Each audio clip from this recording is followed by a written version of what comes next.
کشمیر کہانی۔ کشمیر کی باتیں ہو رہی تھیں۔ میاں محمد بخش رحمہ اللہ کا قصہ چھڑا ہوا تھا۔ سیف الملوک کی داستان پہ بات ہو رہی تھی۔ بدیع الجمال کے حسن و جمال کا تذکرہ تھا۔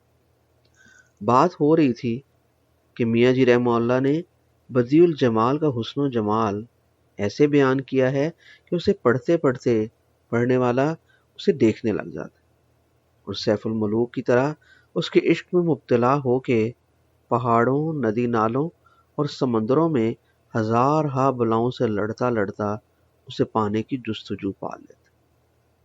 بلاؤں سے لڑے بغیر بدیع الجمال نہیں ملتی، مفتی جی نے کہا۔ پھر کشمیر اور بدیع الجمال دونوں کے حسن کی باتیں ہونے لگی۔ مفتی جی بولے، یہ تو ہوتا ہے جہاں سونا ہو وہیں چور آتے ہیں۔ قید بدیع الجمال کی ہی راہ میں ملتی ہے۔ قید اور قربانی کی پھر باتیں ہونے لگی۔ باتوں باتوں میں پتہ نہیں کیسے ابراہیم علیہ السلام، چھری اور اسماعیل علیہ السلام کی گردن کی بات ہو گئی۔ ممتاز مفتی کی آنکھوں میں ایک دم سے چمک ابھری۔ ایک آنکھ کی پتلی میں جیسے وجدان اترا، ایک لشکارہ پڑا، ایک ستارہ لگا۔ انہوں نے کچھ کہنے کے لیے ہونٹ کھولے، پھر کہے بنا ہی منہ بند کر لیے۔ ذرا سے توقف کے بعد بولے، پتہ نہیں مجھے کہنے کی اجازت ہے یا نہیں۔ کچھ لمحے تذبذب میں گزرے، جیسے اندر ستارے اچھل رہے ہوں، بن رہے ہوں، ٹوٹ رہے ہوں۔ پھر ایک میری آنکھوں میں آنکھیں ڈال کے، میری آنکھوں کے عین قلب میں اپنی تیز نظریں گاڑ کے فیصلہ کن انداز میں کہنے لگے، سن، غور سے سن۔ وہ ایک ایک لفظ پہ منو وزن دے رہے تھے۔ میں سننے کے لیے سر سے پاؤں تک کان بن گیا۔ سینے میں دھڑکتا دل ابھر کے حلق تک آ گیا۔ اس کی دھڑکن پورے وجود میں گرجنے لگی۔ یہ میرا کہنا نہیں ہے، بڑوں کا کہنا ہے، مفتی جی بولے۔ بڑوں کو جانتے ہو؟ وہ جنہوں نے فیصلہ کیا تھا کہ پاکستان بننا چاہیے، وہ جنہوں نے قائد اعظم کو اس اعزاز کے لیے چنا کہ اپنے وقت کی سب سے بڑی اسلامی سلطنت کا وہ بانی ہو۔ وہی بڑے جو راوی کے پل اور منگلہ ڈیم پہ کھڑے 1965 کی جنگ میں دشمن کے بم پکڑ پکڑ کے ناکارہ کرتے رہے، ان کی بات کر رہا ہوں۔ ان کا کہنا ہے پاکستان کو زندہ رکھنے کے لیے کشمیر اپنا لہو دے رہا ہے۔ توبہ، کس قدر سخت ڈیوٹی ہے۔ ذرا سوچو کیا حال ہوا ہو۔ حضرت ابراہیم علیہ السلام کا لاڈلا بیٹا اور اسی کی گردن، چلو انہیں تو شعور تھا، وہ تو پیغمبری کے بڑے عہدے پہ تھے۔ پیغمبری سے دوستی کی طرف کا پروموشن امتحان تھا۔ مگر اسماعیل علیہ السلام کا سوچ، وہ ننھا سا بچہ، نہ پیغمبرانہ رمز سے آشنا، نہ آشنائی کی بھیدوں سے واقف۔ ہے حد کوئی اس ایثار کی؟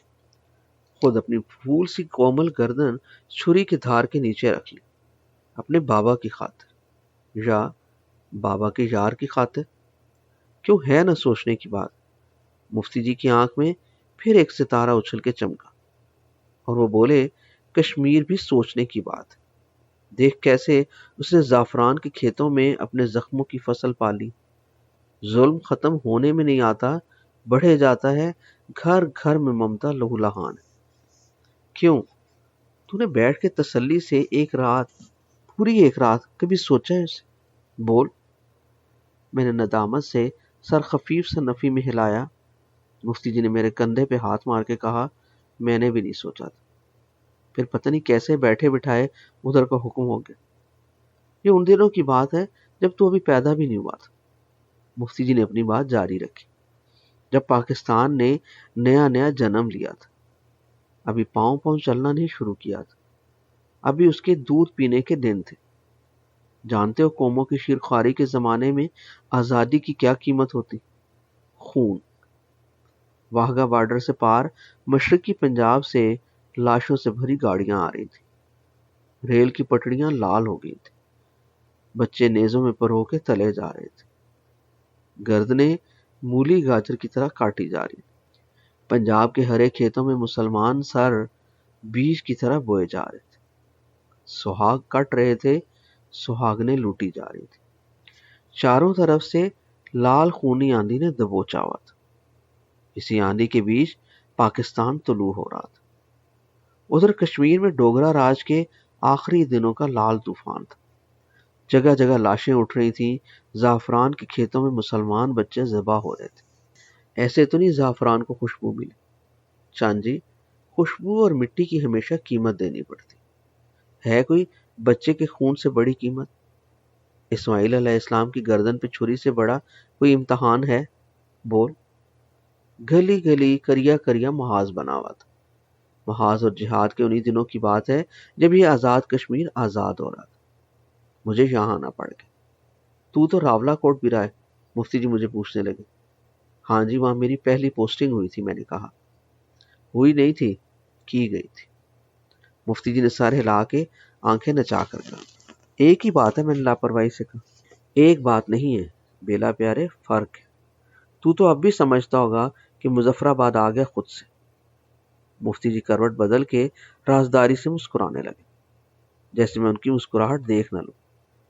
میں نے کچھ نہ سمجھتے ہوئے بات ٹالنے کے لیے مفتی جی کو ان کی بات یاد دلائی۔ آپ کہہ رہے تھے؟ ہاں میں کہہ رہا تھا، مفتی جی میری چالاکی میں آ گئے۔ میں پونچھ ضلع کے پہاڑوں پر پہنچ گیا۔ وہاں کیا تھا؟ میں نے پوچھا۔ اللہ جانے، میں نے بھی جاتے ہی پوچھا تھا، مفتی جی بولے۔ پھر کیا جواب ملا؟ میں نے کہا۔ وہ تو کچھ اور کہتے تھے۔ تھا وہ محاذ، گولیاں چلنے کی تڑ تڑ آوازیں آتی تھی، سب وہاں حالت جنگ میں تھے، مگر مقابلہ عجیب تھا۔ بندوق کے سامنے ہم نہتے تھے۔ کچھ نہیں تھا ہاتھ میں حیران ہو کے بولا۔ نہیں تھا؟ تھا کیا؟ قلم۔ انہوں نے اپنے سرہانے کے قریب گولڈ فلیک سگریٹ کی ڈبیا کے پاس پڑے پیانو کے پیلے بال پوائنٹ کو پکڑ کے سامنے پڑے گتے پہ لگے کمپیوٹر کے استعمال شدہ کاغذوں کے پلندے پہ ٹن سے مارا۔ یہ تھا ایک بس، دوسری چیز مائک تھی۔ یہ کیا؟ میں اور حیران ہوا۔ پیارے، وہ ریڈیو اسٹیشن تھا، یہی کہتے تھے وہ۔ ماننے کی ورنہ کوئی بات نہ تھی، نہ کوئی عمارت تھی، نہ اسٹوڈیو۔ وہی اونچان نچان سے بھرے پہاڑ، پہاڑوں کا سبزہ، درختوں کے جھنڈ، جھنڈ میں ایک ٹرک کھڑا تھا۔ ٹرک کے اندر مشینیں فٹ تھیں، پیچھے ٹرک کی دیواروں پہ رضائیاں لٹک رہی تھیں۔ کہتے تھے یہ اسٹوڈیو ہے کوئی سیدھی بات۔ اس کے اندر مائک پڑا ہوتا، سبھی آ کر اس میں بولتے تھے۔ پتہ نہیں چلتا تھا کون اناؤنسر ہے، کون پروڈیوسر، ڈائریکٹر کون ہے اور رائٹر کون۔ سب سارے رول کر لیتے تھے۔ کبھی ڈائریکٹر ٹرک کے سٹیئرنگ پہ بیٹھ کے ریڈیو اسٹیشن کسی دوسرے جھنڈ میں لے جاتا۔ کبھی ڈرائیور مائک کے سامنے دو زانو ہو کے بیٹھ جاتا اور بولنے لگتا۔ پروڈیوسر کبھی ٹرک کی رضائیاں جھاڑ رہا ہوتا، کبھی ٹرک کے ٹائروں میں ہوا بھر رہا ہوتا۔ رائٹر لالٹین میں تیل ڈالیں بیٹھ جاتا۔ اناؤنسر ساری ٹیم کے لیے کہیں بیٹھا پکوڑے تل رہا ہوتا۔ نہ وہاں کوئی افسر تھا، نہ کہیں افسری تھی۔ سب کارندے تھے، کام میں جتے تھے۔ کام تھا آواز حق، ڈھول کا پول، ضرب کلیم، ایک لوہار کی، لو ہم آ گئے۔ یہی آزاد کشمیر کا سب سے بڑا محاذ تھا۔ یہی وہ بڑا کانٹا تھا جو دشمن کے عین دل میں چبھتا تھا۔ پھر پتہ نہیں چلا کتنے برس وہاں بیت گئے۔ وہ میری زندگی کا سب سے نرالا دور تھا۔ وہاں جینے کا ایک نصب العین تھا۔ جیسے ممتا بچے کے لیے جیتی ہے، ہم سب اس پہاڑ پہ کشمیر کی آزادی کے لیے جی رہے تھے۔ وہیں صحیح طور جیتے جیتے مجھے زندگی نے بہترین دوستوں کا انعام دیا۔ جانتے ہو، قدرت کا بہترین تحفہ دوست۔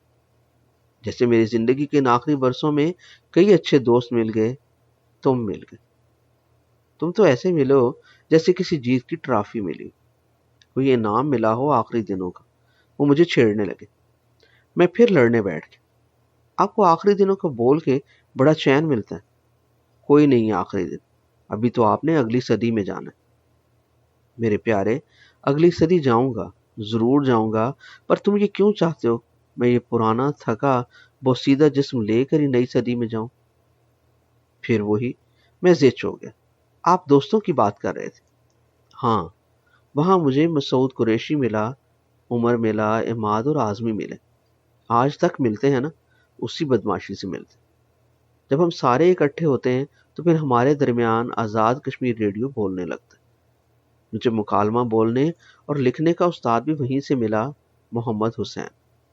اس نے مجھے سکھایا کہ بولتے کیسے، بول کو لکھتے کیسے۔ کمال کا صداکار تھا وہ۔ اسی کے کہنے پہ میں نے ڈرامے لکھے، آج تک لکھ رہا ہوں۔ شکر ہے وہ چھپوائے نہیں، ورنہ ایک کمرہ بھر جاتا ان کی کتابوں سے۔ بس سٹیج ڈرامے کی ایک کتاب چھاپی تھی، نظام سکا۔ وہ بھی کتاب کے لیے نہیں لکھا تھا، سٹیج کے لیے لکھا تھا، محمد حسین کے لیے لکھا تھا۔ میں مفتی جی کے سارے دوستوں سے آگاہ ہوں۔ مسعود قریشی، عمر، عماد اور اعظمی کے ساتھ مل کر ہی انہوں نے چھٹ یار کا سلسلہ بنایا تھا۔ سلسلہ کیا تھا؟ سوچنے، دیکھنے اور بولنے والے سترنگے یہ دوست اٹھ کے کہیں چل پڑتے۔ ذات کے یہ سارے شیر تھے۔ کچھ دن اپنی اپنی کچھار سے نکل کر بھیڑ بکریوں کی کھال پہن کے اللہ کی چراگاہوں میں چرنے نکل جاتے۔ چلتے پھرتے، سوچتے، بولتے، لڑتے جھگڑتے اور گھر آ کے ساری تفصیل لکھنے بیٹھ جاتے۔ اسی ٹولی میں اشفاق احمد اور اکسی مفتی بھی تھے۔ اکسی ان چراگاہوں میں حضرت عیسیٰ علیہ السلام کی طرح تھا۔ اسے ان بھٹکی بھیڑوں کو چرواہا بنا کے بھیجا گیا تھا۔ وہ انہیں کھلی چراگاہوں میں باندھ باندھ کے رکھتا، کیا کھانا ہے کیا نہیں کھانا وہ یہ فیصلے کرتا۔ یہی اس قافلے کا پہیہ تھا۔ اس سلسلے کو رواں دواں رکھتا تھا، خود اپنی گاڑی گھر سے لاتا، انہیں اس میں لادتا، پھر سٹیئرنگ پہ بیٹھ کے باری باری اس بھان بھان کے ریڈیو اسٹیشنوں سے بھرے ریڈیو ڈبے کی سوئی ہلاتا رہتا۔ کبھی مسعود کو چھیڑ دیتا، کبھی عماد کو عمر کے پیچھے لگا دیتا، کبھی سب کو ہلہ شیری دے کے اشفاق احمد پہ جملوں کی بوچھاڑ کروا دیتا۔ فکری چھیڑ خانی ان کا مشترکہ منشور تھا۔ چند سال ہوئے، مفتی جی نے برسوں بعد اس ٹیم کے منشور کو بدلا۔ ٹولی کا دستور یہ تھا کہ ممبران میں اضافہ نہیں ہوگا، ہر ممبر آخری سانس تک ممبر رہے گا۔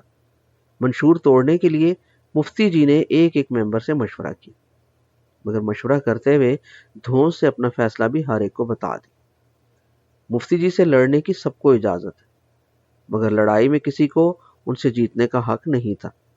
آخر فیصلہ ہو گیا، ایک نیا ممبر اس ٹولی میں داخل ہو گیا۔ یہ نیا احمق میں تھا۔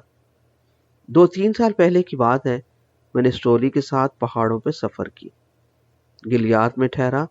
ٹولی کا قانون تھا، گھر سے نکلتے ہوئے ہر کوئی اپنی ذات، اپنا سٹیٹس، اپنی عمر، اپنا ہر پروٹوکول گھر کی دہلیز پہ چھوڑ جائے گا۔ کوئی گھر کا مسئلہ، کوئی نون تیل کی بات، کوئی بیوی بچے کا دکھڑا، دفتر کی بک بک، سیاست کی افیم، بزرگی کا چولا، کوئی سامان ساتھ نہیں لے جائے گا۔ اپنے ہاتھ سے اپنا بوجھ اٹھائے گا۔ لیڈر سے لڑنے جھگڑنے کی اجازت تھی، مگر نافرمانی کی گنجائش نہیں تھی۔ لیڈر پہ واجب تھا کہ سب کے کھانے کا بندوبست کرے۔ وہ گرم گرم کھانا دے گا، کھانے کے بعد برتن صاف کرے گا، ٹھہرنے کے لیے جگہ ڈھونڈے گا، سردی میں آگ تاپنے کا بندوبست کرے گا، گرم کمبل اور صاف تولیے مہیا کرے گا، اور کوئی حاجت کسی کو درپیش ہو تو اس کا بھی مداوع کرے گا۔ یوں کہہ لیں، عام زبان میں جسے اردلی کہتے، وہاں اسے لیڈر کا درجہ ملا ہوا۔ گاڑی جب اسلام آباد سے باہر پہاڑ پر چڑھنے لگی تو اکسی مفتی نے سٹیئرنگ گھماتے شوشہ چھوڑ دیا۔ لیڈر بوڑھا ہو گیا، بغیر نوٹس کے مر سکتا ہے، کچھ سوچے۔ اس کا اشارہ عمر کی طرف تھا۔ عمر نے پیچھے بیٹھے بیٹھے اپنی سوٹی عکس کی گیئر پر رکھے ہاتھ پر ماری۔ مسعود نے سوٹی کے ساتھ بات بھی پکڑ لی۔ یہ نوجوانی میں بھی بوڑھا تھا، 20 سال ایک معشوقہ سے عشق جھاڑتا رہا، مگر اسے پتہ نہیں چلنے دیا۔ سارے ایک دم سے بولنے لگے۔ 20 سال کی کہانیاں کہتے کہتے بھی وقت لگتا ہے۔ عمر باری باری سب کی پسلیوں میں سوٹیاں چبوتا۔ نہیں بھائی، بوڑھے ہونے کی کوئی قید نہیں، عماد نے اونچی آواز میں کہا۔ جو رعایا پہ واجب ہے وہی لیڈر کا بھی حق ہے۔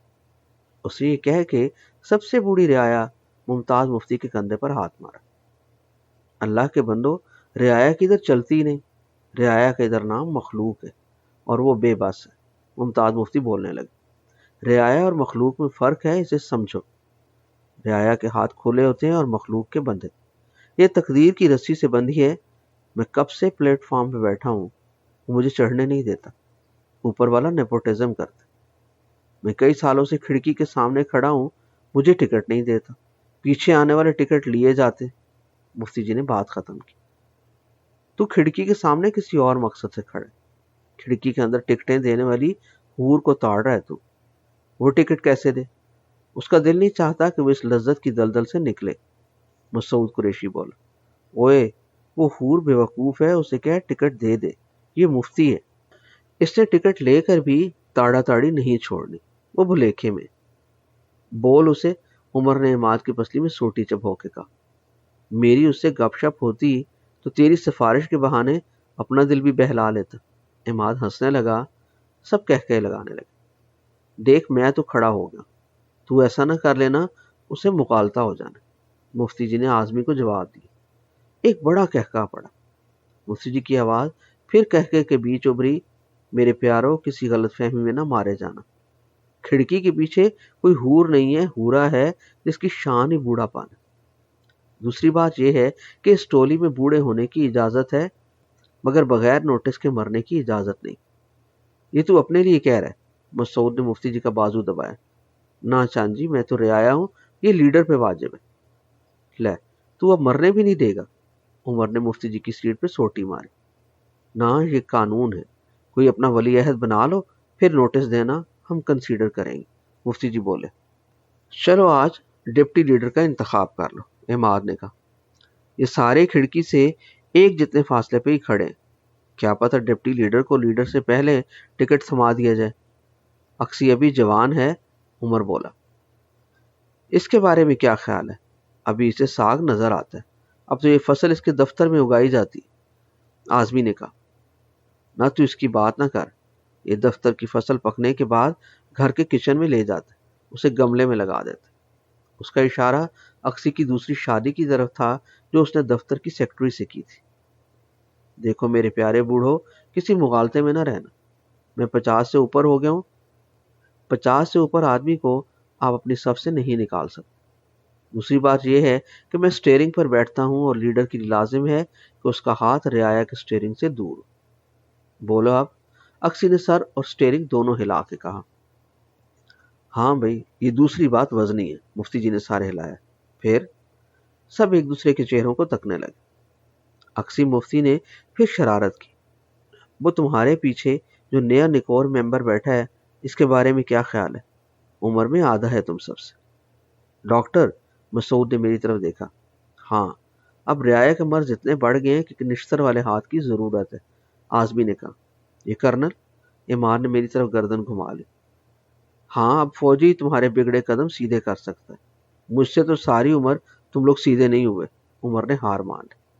یہ سوچ لو، یہ میرا کنڈکٹر ہے، اسے اس ڈیوٹی کے علاوہ یہ ذمہ داری نبھانا پڑے گی۔ نبھائے گا؟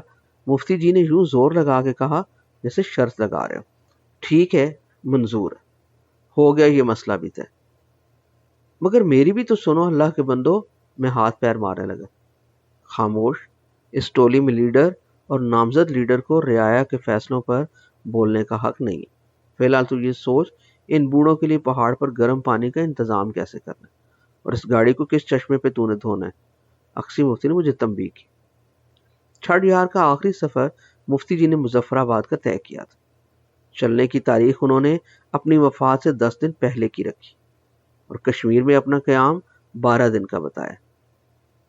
مگر ایک شام اچانک بیٹھے بٹھائے اپنے دونوں ہاتھ اوپر کیے اور بولے، بس یار اب میں تھک گیا، 90 سال سے تیرا دیا بدن پہنے پہنے پھیر رہا ہوں، دیکھ لیرو لیر ہو گیا، اب لے چل نکال کے، بس اب چھڑ دے یار۔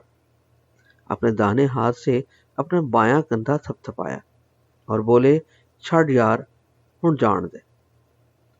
اکسی کو آخری بار اپنے چہرے پہ جھکا دیکھا اور ہاتھ اوپر کر کے چھت کی طرف اشارہ کر کے بولے، لو وہ آ گئے مینو لینڈ، چل بھائی، لو یوں چلے گئے۔ ان کا اشارہ قدرت اللہ شہاب کی طرف تھا۔ وہ شہاب صاحب سے مل کر ساری عمر اسے ہی جیتے رہے۔ اپنے کمرے میں بیڈ سائڈ ٹیبل لیمپ کے اوپر انہیں شہاب کی تصویر لگا رکھی تھی۔ ٹیبل لیمپ پہ کوئی گلوب نہ تھا کہ شہاب کے چہرے پہ روشنی کم نہ ہو۔ کہتے تھے سامنے صوفے پہ بیٹھے، ساری کہنے سننے اور کرنے والی باتیں اسی سے کرتے رہتے۔ رات پوری اس سے سرگوشیوں میں گزرتی۔ آخری شام مجھے کہنے لگے، وہ آئے گا لینے۔ 100 بار آئیں مگر لینے کیوں؟ تو نہیں جانتا، وہ بولے۔ ہاں، پروٹوکول میں نہیں جانتا۔ میں ہنسنے لگا۔ وہ آئے گا، دیکھ لینا۔ اور اگلی شام وہ آنے والا مجھے دکھا بھی نہیں اور آ گیا۔ وہ لیٹے لیٹے ایک دم چیخ پڑے، بسم اللہ، وہ آ گیا، تو آ گیا۔ عجیب بات یہ ہے، پروگرام ان کا اسلام آباد سے کشمیر آنے کا تھا۔ ہوا الٹ، آنا میرے پاس تھا، میں اللہ جانے کیوں مظفر آباد سے اٹھ کے ان کے پاس پہنچ گیا۔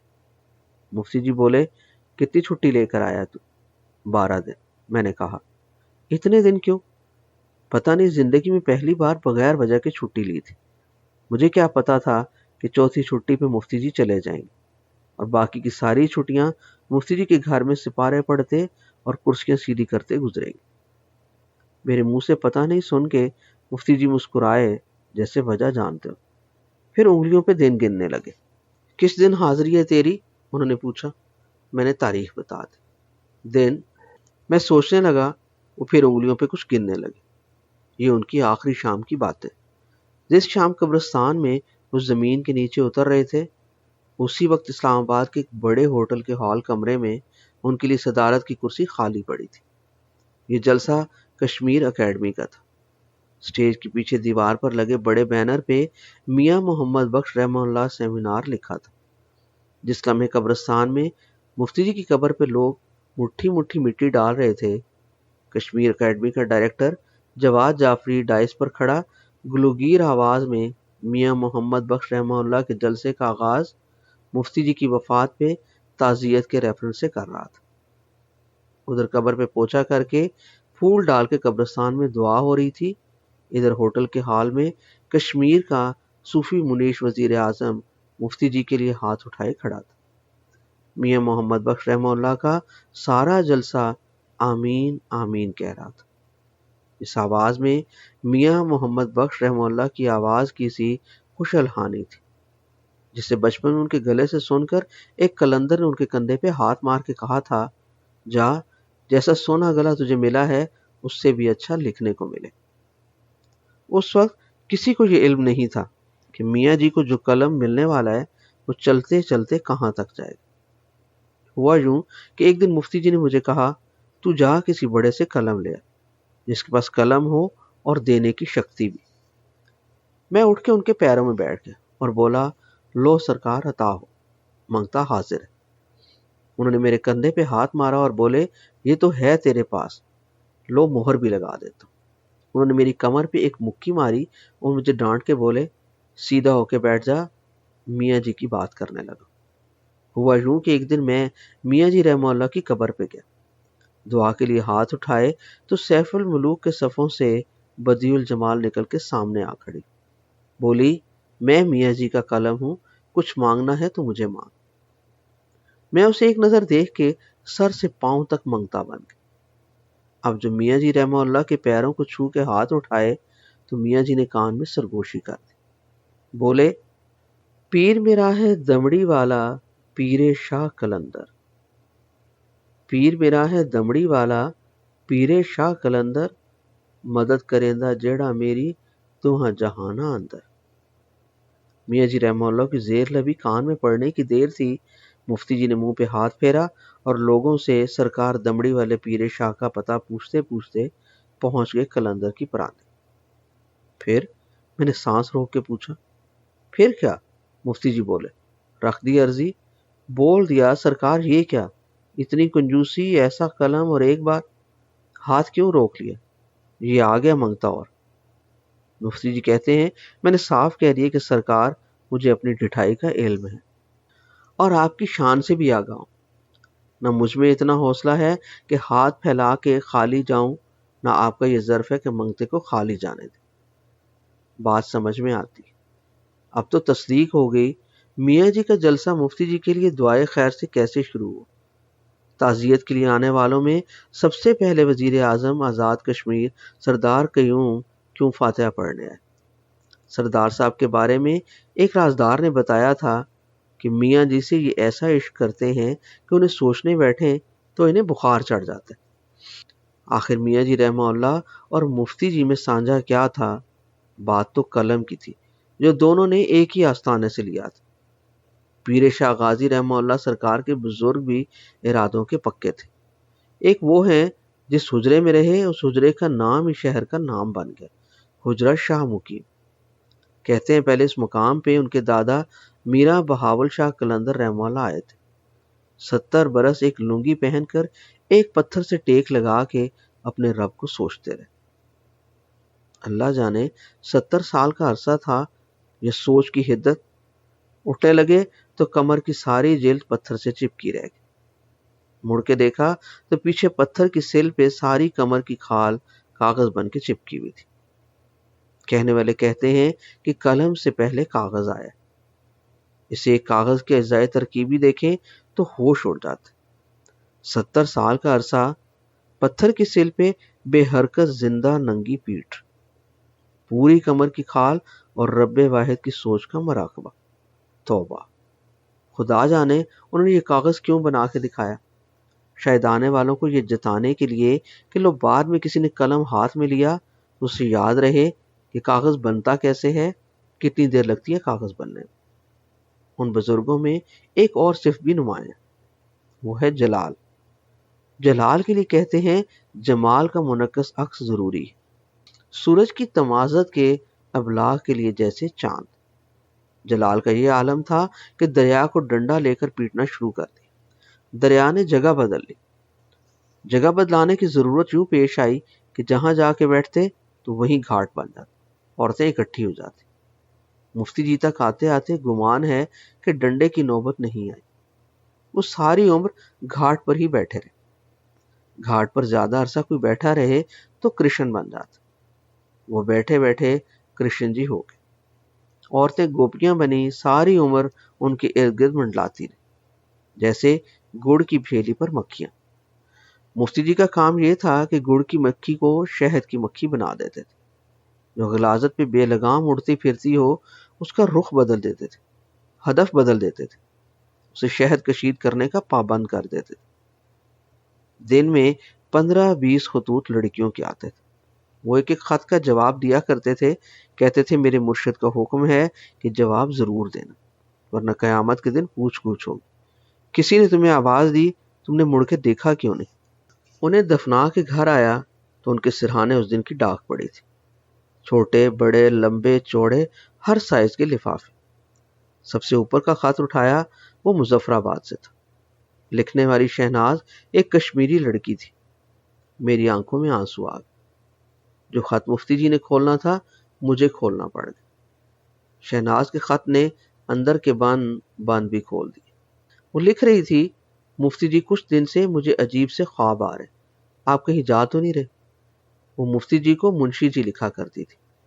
مفتی جی نے ایک بار میرے سامنے اقرار کر لیا تھا کہ وہ منشی ہیں، ڈیوٹی لگی ہے، اس پہ کاربند ہیں اور کچھ نہیں۔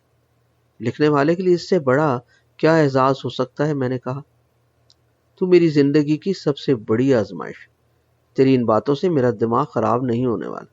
وہ مسکرا کے کہنے لگے، میں سوچ رہا ہوں کہ مجھے تو اب جانا ہے، میرے بعد یہ ڈیوٹی کسے ملتی ہے، یہ دیکھنا ہے۔ جانا کیوں ہے ابھی؟ میں گھبرا گیا۔ تو دیکھ نہیں رہا 90 سال عمر ہوگی، 91واں شروع ہو گیا۔ تھک گیا ہوں، پلیٹ فارم پر تیار بیٹھا، الحمدللہ تیار بیٹھا۔ مجھے کوئی ٹھیکہ تو نہیں ملا، جس کا کام ہے وہ جانے، اسی نے ہی تو ڈیوٹی لگائی ہے، کام پورا لیے بغیر وہ نہیں چھوڑے گا، ٹھیکہ ہی ہے۔ میں ہنس کے کہنے لگا، اسے تم کیا سمجھتے ہو، جسے مرضی یہ کام دے دے؟ ہے کوئی پوچھنے والا اسے؟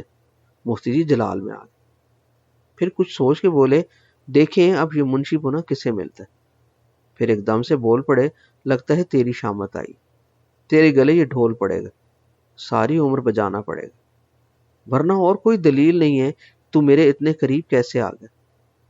توبہ توبہ، میں کانوں کو ہاتھ لگانے لگا، میرے جیسا معمولی آدمی، اللہ جانے اس نے معمولی ہی لینا ہو۔ مفتی جی بولے، آپ کیا بات کرتے ہیں، میں تو بہت چھوٹا آدمی۔ حد ہوگی، میں لڑنے لگا، شاید اسے چھوٹا ہی چاہیے۔ وہ ایک دم بولے، نہیں نہیں، میں تو بہت میلا غلیظ بندہ ہوں، آپ تو جانتے، پر تو نہیں جانتا پیارے، کیا پتا اسے پھر کسی میلے کپڑے ہی کی تلاش ہو، وہ تو ہے ہی ذات کا دھوبی۔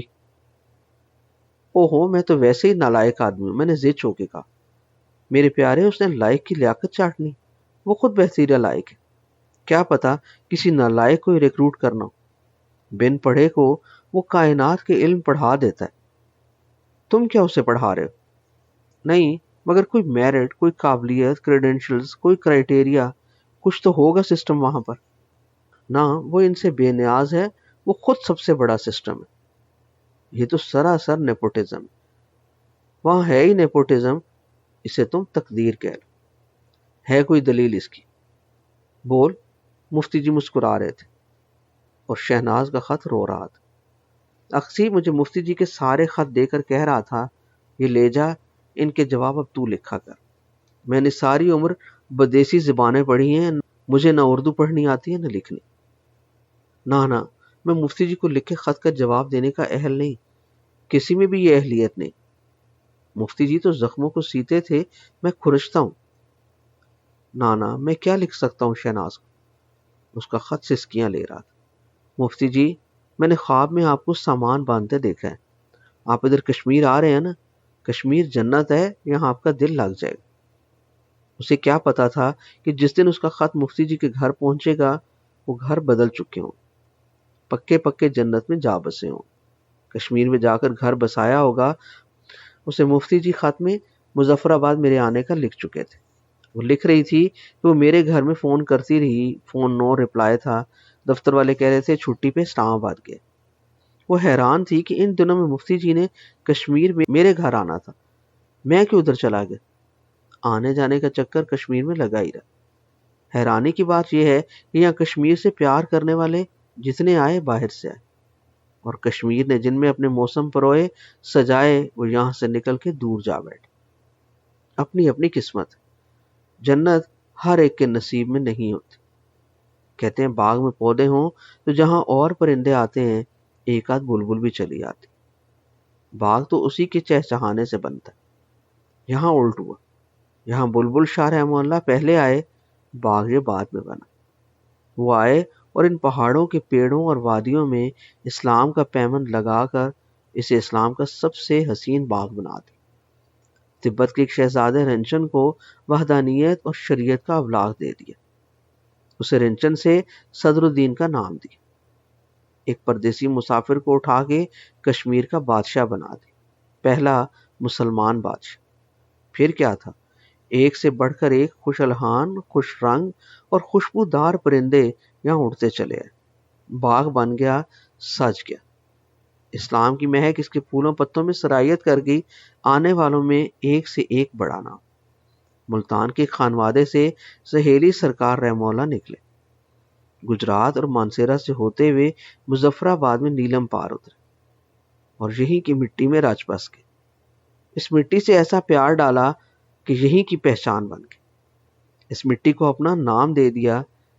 کہتے ہیں مٹی اور خوشبو کے اصل مالک نے اسی دن سے انہیں اس مٹی کی خوشبو کی ساری امانت سونپ دی کہ جاؤ، جسے مرضی اس مٹی پر سر اٹھا کے چلنے کا اختیار دے دو، جس کو چاہو پانچوں حصوں سے ماورا لاہوتی خوشبو تک رسائی دے دو۔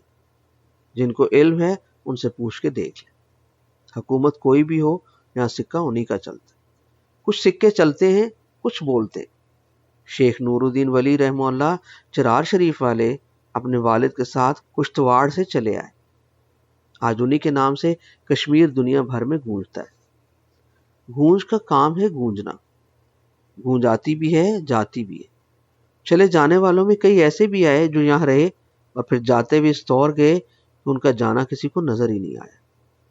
یہاں والوں کے دلوں میں ان کا وجود نقش رہ گیا۔ ایسی سب سے بڑی مثال امیر کبیر شاہ ہمدان رحمہ اللہ کی ہے۔ باپ ہمدان کے بادشاہ تھے، بیٹا 20 سال خدا کی بنائی ہوئی دنیا دیکھتا رہا، ایک کونے سے دوسرے کونے تک، جیسے اپنے مقام کا تعین کر رہا، جیسے کسی نے اسے چھوٹ دی ہو، جاؤ پوری دنیا میں کوئی ایسی جگہ دیکھ کے لاؤ جو ہماری بتائی ہوئی جگہ سے بھلی۔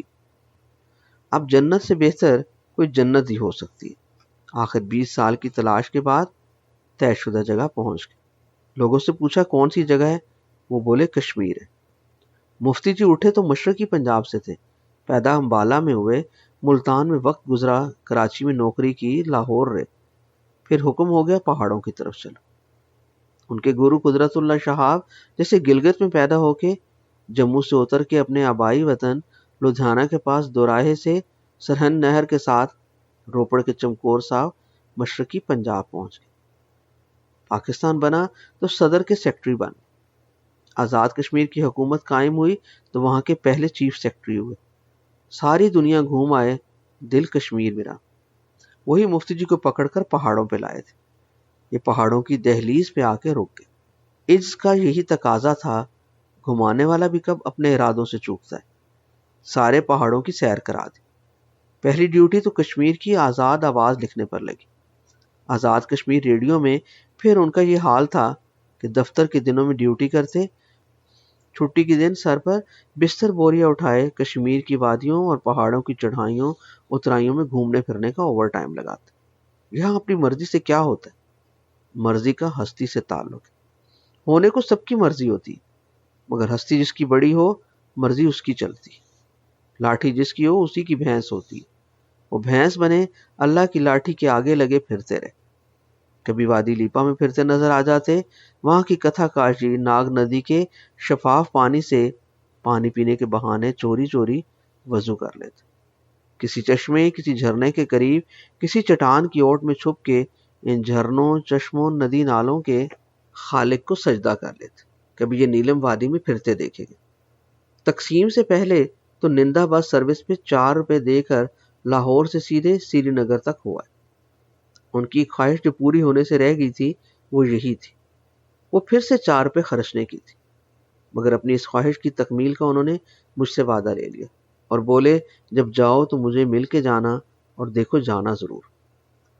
کشمیر کی انہی باتوں کے ہوتے ہوتے جب اس دن وہ کچھ کہتے کہتے رکے اور رک رک کے بولے کہ پتہ نہیں مجھے یہ کہنے کی اجازت ہے یا نہیں، تو میں ان کے قدموں میں بیٹھا بیٹھا سرک کے ان کے اور قریب ہو گیا۔